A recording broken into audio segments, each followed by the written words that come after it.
আচ্ছা ঠিক আছে, না বাদ দিয়ে যাবেন, না যাবেন।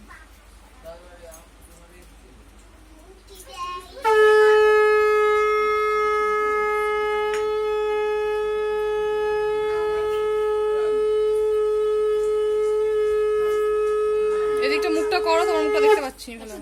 একটু এদিকে চেয়ে থাক না, তুই কেন ওই খাবারের দিকে যখন খাওয়াবে তো হ্যাঁ এইদিকে চেয়ে থাকবি। তুই মার চোখটা তো নামিয়ে নিচ্ছিস, তুই এইদিকে চেয়ে থাকবি, বৌদির দিকে চেয়ে থাকবি, যে পারে খা।